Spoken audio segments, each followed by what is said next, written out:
Hello and welcome to the 10th episode of Knobi Cooks. Today we will be baking easy homemade pizza rolls. Whether you need some snacks for a party, a family reunion, or simply wanna eat this for dinner, we all know and love pizza rolls. So let's jump right into the video.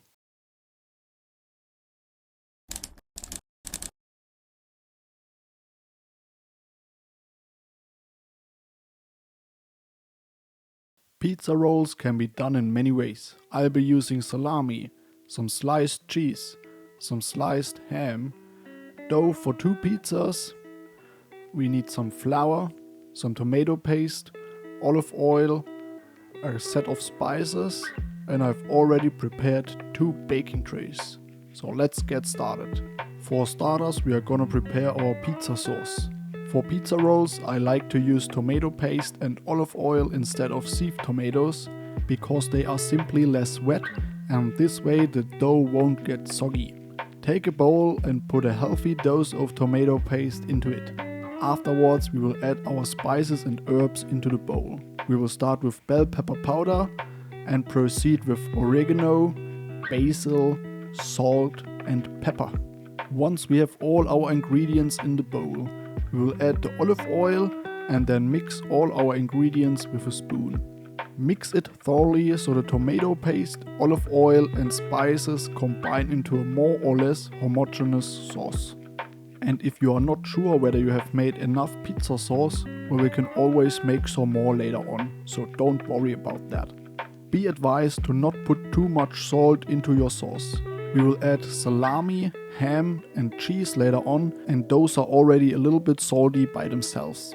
You can also try sieved tomatoes or canned tomatoes if you want to, though I usually prepare the pizza sauce for my pizza rolls in this way. And that's about it for the pizza sauce. When it comes to the pizza dough, you basically have 2 options. You can buy ready-made dough at your local supermarket, or you can check out my video in which I show you how to prepare your very own pizza dough. It is very easy to follow and doesn't take long, maybe 10 minutes max. And a self-made pizza dough, well, it just tastes better. So if you're curious, simply follow the link in the description and check out the video. You can use this dough for pizza, pizza rolls or other dishes. It is simply great. Okay, enough promotion for now. Let's get started with rolling out our pizza dough. First of all, you're gonna want to add lots of flour to the surface you will roll out your pizza dough. This can be a large board if you have one, or simply your countertop like in my case. All you need is a more or less smooth surface so the dough doesn't stick to it much on its own. As flour, simply use some white flour or maybe special pizza flour if you have it at hand. And ignore me taking some of the dough away, I'm simply making an extra bun, though this has nothing to do with the pizza rolls. So for our pizza rolls we want to take all of the dough out of the bowl. We will want to spread it into a single large sheet of pizza dough. And later on we can put all our ingredients on top of this sheet. For this, first form your pizza dough into a lump and then put it into the flour. Turn it around until all of its sides are covered in flour. Afterwards, just push down with your hands and flatten the dough on top of your surface. You will want to create a rather thick but more or less rectangular sheet of pizza dough at first. Once you have done that, you can start using your rolling pin to flatten it even more. Make sure you roll over your pizza dough from all sides equally, so the dough stays more or less evenly thick, and from time to time you should turn around your pizza dough and make sure there's still enough flour beneath it. If that's not the case, simply add some more flour beneath your pizza dough and then start rolling over it again. Also make sure there's enough flour on top so the rolling pin doesn't stick to the dough. This might easily tear your dough apart. And also be careful not to roll it out too thin or you risk tearing your pizza dough now or later on. And that is the whole magic behind the pizza dough. The second step for preparing pizza rolls is putting the sauce on top of your dough. Take the bowl with the pizza sauce you have prepared earlier and simply put it onto your pizza dough. You can already spread it a little bit while doing so. Afterwards, take a spoon or alternatively a cooking brush and spread the pizza sauce evenly across your pizza dough. While doing so, be careful to not use too much pressure. or you once again risk tearing your pizza dough apart. And once you have pizza sauce on top of your pizza dough, it is very hard to patch your pizza dough. So be extra careful with this step. And don't let your pizza dough lie around for too long with the sauce on top, because the moisture will now start softening your pizza dough bit by bit and will be harder and harder to handle the longer you wait. If your dough is still cold because it came out of the fridge, it will be easier to handle. Next up, the time for our stuffings or toppings, however you want to see it, has come. I always start with the sliced cheese. Simply put it evenly on top of your dough. I am using Tilsit cheese, though you can use any cheese you like to, like Cheddar or Gouda or whatever you can think of. And next we will add our salami and ham. For both of those ingredients the same thing goes. Simply spread them evenly across your pizza dough.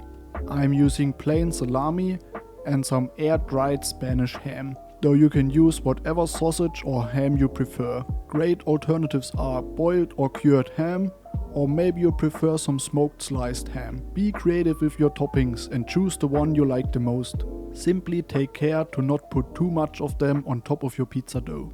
And that's it for the toppings. In the next step, we want to turn our pizza into a pizza roll. For this, fold over some of the dough on the long side of your pizza. Don't take too much dough and don't pull too hard, or you once again risk tearing your pizza dough apart. After you have successfully folded it, simply roll it over once the entire length of the long side of your pizza. And once you have done that, the pizza roll should be way easier to handle. Keep rolling carefully until all you've left over is one large, entirely closed pizza roll. If you have put enough flour onto your countertop, this should be a piece of cake. Now very few steps remain until we can start baking our pizza rolls. One of those steps is closing the seam and the ends of our pizza roll. If your dough is on the wetter side, you can achieve this by simply pressing it together. And if not, use some water and maybe a little bit of oil, put it onto the seam and then start pressing it together. Do this for the whole length of the seam, and now we have one large closed pizza roll.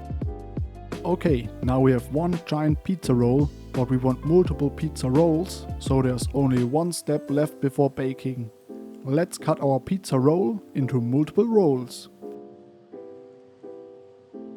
For this, take a sharp knife, hold on tight to your pizza roll, and then start cutting it into slices. Don't cut your slices too thick or too slim, you wanna land somewhere in between. Simply ballpark it, this works out fine most of the time.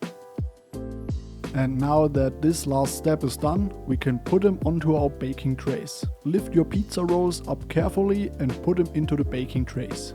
When placing them, make sure there's enough space between them so they don't expand into each other when you're baking them later on. And that's it, the rest of the work will be taken over by our lovely oven. And while our pizza rolls are baking away, we can already start cleaning our dishes. Put your pizza rolls into the oven using top and bottom heat at 200 degrees Celsius or 392 degrees Fahrenheit. We will let them bake in this mode for 10 to 15 minutes, maybe 20 minutes max. Simply take a look at them from time to time and judge by yourself whether they need a little more time or not. You should see your dough expanding and your pizza rolls getting bigger and bigger. And once small brown spots are forming on your pizza rolls, the time has come to turn on your air circulation. And then simply bake your pizza rolls until they are golden brown. This should take a maximum of 10 to 15 minutes, though you can leave them in the oven for longer if you like them more crispy. Just be careful not to burn them. And that's it for the pizza rolls. They are now ready to be served and enjoyed. They are perfectly suited as a snack for a party, or if you need to bring something to a family reunion or any other event where you're asked to bring a small morsel. And of course they work perfectly fine as a dinner. In this case I prepared them for dinner. If you are doing so too, I can highly recommend you to make a salad as a side. A fresh green salad as a side simply adds even more taste to this dish for dinner. And with that said, we have reached the end of this episode of Knobi Cooks. I hope you enjoyed it. And if you make the pizza rolls by yourself, tell me what kind of variation you did and write down in the comments below how you liked it. This is Knobi and I'm looking forward to seeing you in the next video. Goodbye.